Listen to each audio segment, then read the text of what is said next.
চাওক এইকেইটা দিন মই অলপ ৰাজনীতিৰ কথা কমকৈ কওঁ কাৰণ যদি 4 মাহ ৰাজনীতিৰ কথা পাতোতে কামবিলাক স্লো হৈ গ'ল গতিকে এইকেইটা দিন অলপ মোৰ দায়িত্বটো কৰোঁ কাৰণ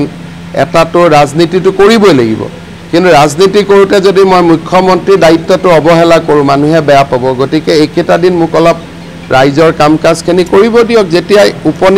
নিৰ্বাচনী আয়োগে দিব